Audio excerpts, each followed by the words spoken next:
The first United States Navy destroyer to be lost in combat was the USS Jacob Jones, sunk by the German submarine SEM U-53 on December 6, 1917. The ship's brief service and its loss — it was the only U.S. destroyer to be lost during the Great War — represents the risks faced by and the heroism of the men of the United States Navy in that war. Displacing 1,090 long tons, the 6 ships of the Tucker class would be the 4th class of what the U.S. Navy called the 1,000-tonners to be built. Still, they were modern vessels, mounting 4 4-inch guns, 8 21-inch torpedo tubes, and eventually depth charges, and rated with a top speed of 29.5 knots. The ships were completed between 1914 and 1916, giving the Navy little time to evaluate the class prior to U.S. entry into the Great War. The USS Jacob Jones was laid down in August of 1914 and commissioned in February 1916, named after Commodore Jacob Jones, who had served during the War of 1812 and the Barbary Wars. When the ship was launched in May of 1915, the New York Tribune described her as one of the largest and best-equipped destroyers of the United States Navy. The experience of the Jacob Jones could be said to have been a portent of the coming war. In October 1916, the Jones was in Newport, Rhode Island, when the German submarine U-53 made a surprise visit to the port, the subject of another episode of The History Guy. While the U.S. could do little as a neutral nation about the boat in port, when the boat left U.S. waters, it began commerce raiding and sank 5 ships. USS Jacob Jones was among the 17 U.S. destroyers sent to rescue survivors. It would not be the Jacob Jones' last encounter with U-53. The Jacob Jones was involved in another incident the following February. The U.S. had severed diplomatic relations with Germany on February 3, 1917, and the U.S. entry into the war seemed inevitable. The same day, newspaper reports said that while en route to the Philadelphia Naval Yard, the Jacob Jones began listing heavily to port, and several of the ship's seacocks had been opened, an apparent attempt at sabotage. The Rome, New York Daily Sentinel reported that the pilot boat Philadelphia had to be diverted to assist the Jones. The New York Times reported that a machinist's mate was taken into custody, although whether the prisoner is a German sympathizer or a fanatic is not known. While widely reported, the Navy, however, denied the entire report, although it's unclear whether that was the result of wartime secrecy. In any case, the news represented the concerns of the time as the nation moved towards war. The Jacob Jones would directly join that conflict the following May. After the U.S. declared war on April 6, the Jacob Jones was among several destroyers ordered to prepare for distant service, being sent to the port of Queenstown, Ireland, to participate in duty escorting convoys across the Atlantic. As the group of American destroyers approached Queenstown, a torpedo was sighted. The torpedo missed, and the U-boat that fired it was never sighted, but the Jacob Jones had apparently, the Navy History and Heritage Command notes, been the intended target. Off Ireland, the Jacob Jones participated in patrols, experiencing a common frustration during the war, dropping depth charges on strange wakes or oil slicks without being able to determine definitively if they'd seen an enemy submarine.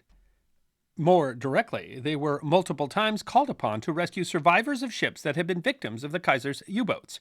The Jacob Jones quickly earned the distinction of having rescued more survivors than any other U.S. Navy vessel of the war, in one instance rescuing 305 survivors of the British armed merchant cruiser Orama. Jacob Jones was also, on several occasions, the target of failed torpedo attacks, and fired several times at suspected submarines, although never with evidence of success. On November 17th, the Jacob Jones was part of the escort of convoy OQ-20, in which the destroyers USS Fanning and USS Nicholson became the first U.S. Navy ships to confirm the sinking of a German submarine, SMU-58, the subject of yet another episode of The History Guy. Then the U.S. Navy History and Heritage Command writes, on 6 December 1917, Jacob Jones handed off a convoy off Brest, France, and set course for Queenstown, holding target practice that afternoon. Target practice was a normal procedure, but in this case, a fatal one. The fire attracted the attention of the submarine U-53. It was, by a supreme coincidence, the same submarine that had visited Newport the previous October. The commander of the U-53, Captain Lieutenant Hans Rose, was later quoted in Literary Digest. It was December 6, 1917, a bright day and a still sea. For more than 2 weeks we've been cruising in the Atlantic, meeting several storms, but many a sunny day. We had sent a few enemy ships to the bottom and had some narrow escapes from being sunk ourselves. Then came something that was new to us all, despite our experience in submarine warfare. The boom of big guns came rolling to us over the sea, and there was not a vessel in sight. Visibility was good except towards the southwest, where a light mist made it impossible to see more than about 6 miles. Accordingly, we steered in that direction at top speed. Rose had the submarine submerge and prepare to attack. He recalled, the torpedo officer at my side managed the elevator on which I stood, and also the torpedo signal system, while the pilot, his eyes on the compass, followed instantly every direction given. We were a quartet that had worked and learned together in many a fight. Few words were needed. We understood what the Americans call teamwork. At 4:20 p.m., I fired my fastest and strongest torpedo at a distance of 1,000 meters. We were so near the surface that it broke the water and traveled for a considerable distance in full sight. The captain of the Jacob Jones, Lieutenant Commander David Worth Begley, wrote in his report, I was in the chart house and heard someone call out, torpedo! I jumped at once to the bridge and on my way up saw one, point abaft the starboard beam, headed for a point about midships, making a perfectly straight surface run at very high speed, which I estimated at least 40 knots. After seeing the torpedo and realizing the straight run line of its approach and how high speed it was making, I was convinced that it was impossible to maneuver to avoid it. It struck approximately 3 feet below the waterline in the fuel oil tank between the auxiliary room and the after crew space. Matthew Chesser of the Naval History and Heritage Command's Histories and Archives Division wrote, many men died in the blast, especially in the aft living quarters and fire rooms, and compartments immediately took on frigid water from the winter sea. The shock of the explosion threw several of the crew against the bulkheads and overheads, causing widespread injuries and rendering several of the crew dazed or unconscious. On impact, the ship began to settle to the aft, with the stern almost immediately submerging.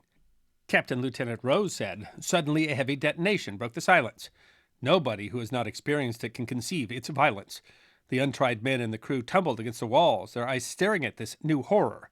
The veteran head pilot, utterly unmoved, looked at his stopwatch, made a rapid mental calculation, and announced laconically, 49 seconds, equivalent to a range of 960 meters. The men cheered. We got him! Hurrah! Rose, however, was not convinced. Not so fast, I called down to them. That may have been a depth charge. The time was right, but you can never tell. Suddenly, a full 15 minutes after the first shot, another terrific explosion. We had missed. The first explosion was not our torpedo after all, but a depth bomb, and now the second one. The enemy was on our heels. It was a fine prospect for us in that clear sea. Begley wrote the deck over the forward part of the after crew space and over the fuel tank just forward of it was blown clear for a space athwartships of about 20 feet from starboard to port, and the auxiliary room wrecked. The starboard after torpedo tube was blown into the air. No fuel ignited, and apparently no ammunition exploded. But there was a problem. The ship's stern held racks of depth charges set on ready. If they went down with the ship, they would explode. Begley explained that it was impossible to get to them to set them on safe as they were underwater.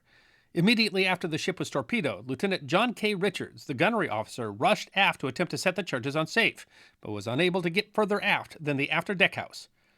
The crew of Jacob Jones was desperately trying to get life rafts into the sea as the ship was going down fast.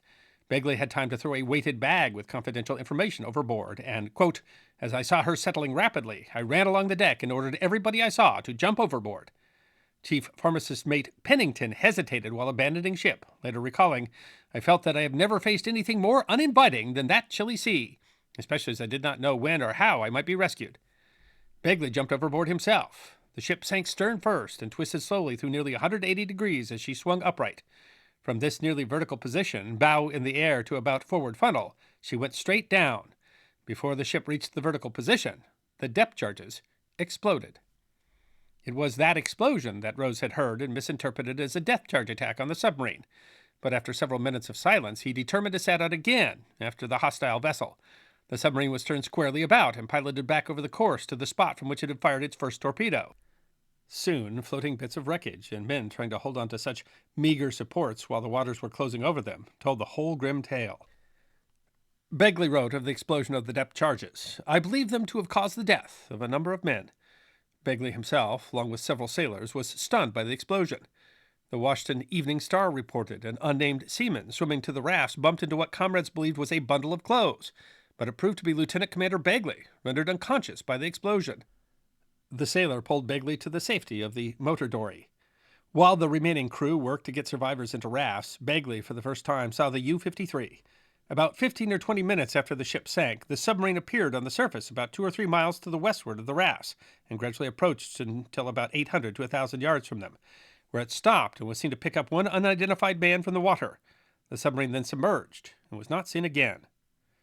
Captain Lieutenant Rose wrote, "We threw lifeboats and rings to several of the survivors who did not have even a piece of wreckage to cling to, and pulled aboard the U-53 two men who had no support." Despite the extraordinary success which we had achieved, this is one of the hardest and bitterest hours of my life. In other instances, we had regularly had to deal with merchant ships, which put to sea in order to make money, and which employed against us methods which we considered a flagrant breach of the most sacred international rights, and had compelled us to resort to the indiscriminate submarine warfare. But here we had to deal with honorable enemies, men who had unselfishly risked their lives without hope of reward in the service of their fatherland. But I could not save more. There was no place for them on deck, and all would have been lost the first time we had to submerge. I went away with a heavy heart. At sea, Begley had a desperate concern. As soon as the torpedo struck, I attempted to send out an SOS message by radio, but the mainmast was carried away, antenna failing, and all electric power failed. Before the ship sank, 2 shots were fired from the number 4 gun with the hope of attracting attention of some nearby ship. The Jacob Jones had been traveling alone, and now had no ships in sight. The survivors, many of them injured, were clinging to life rafts.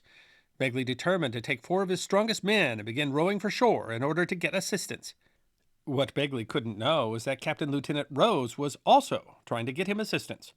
Rose told Literary Digest, "I wavered a good deal, but finally decided to let mercy prevail in order to do what I could to bring a bit of chivalry into the conflict. We wirelessed with our highest tension the following message, in German, to the English station at Land's End. Destroyer Jacob Jones sunk, 49 degrees 20 minutes north, 6 degrees 18 minutes west. Save survivors." He understood the gravity of his choice. The air became perfectly still after we had sent this message, and we repeated it very slowly, letter for letter. Such an action was doubtless unusual during this murderous war, and I debated with myself whether I could accept the responsibility for it before the souls of our U-boat men who were killed in gruesome manner by the enemy. The crew of Jacob Jones was struggling. There weren't enough boats, and the weather was cold. Seaman Second Class Philip Berger risked his life trying to save one of the ship's boats. He was drawn underwater when it sank, but came to the surface and was rescued. Chesser writes that 38 survivors huddled together on boats and rafts awaiting rescue. During the wait, Lieutenant J.G. Stanton F. Kalk swam from one raft to another in an attempt to equalize weight on them and preserve the lives of his men. In helping save them, Kalk overtaxed his own strength and finally died of exposure and exhaustion. A sailor besides Kalk in his final moments remarked that he was game to the last, a phrase that eulogized the young officer for years to come. Pharmacist mate Pennington later recalled that he did not witness one selfish act among the crew during the entire ordeal. Begley, after a very trying trip during which it was necessary to steer by stars and by direction of the wind in the ship's dory, was picked up by a British patrol vessel off the Scilly Islands. The crew informed him that the other survivors had been rescued. But the rescue had not come because of Rose's gallant act. The Allies had not received the transmission. Instead, a raft from Jacob Jones had been found by a British steamer, which had called other ships for rescue. 2 officers and 63 men of the crew of the USS Jacob Jones perished in its sinking. After the sinking, the Navy changed procedures recommending that destroyers travel in pairs and within sight of each other, and that all life rafts be stored in such a way that they would float freely if the ship were to sink. The 2 sailors taken aboard the U-53 were kept as prisoners of war, but both survived the conflict. In 2022, the wreck of the USS Jacob Jones was found, and in 2024, the ship's bell was recovered. It's currently undergoing conservation at the Conservation Research and Archaeology Laboratory of the Washington Naval Yard. 2 other U.S. Navy warships have carried the name USS Jacob Jones since. One, a Wicks-class destroyer, was also sunk by a German U-boat during the Second World War.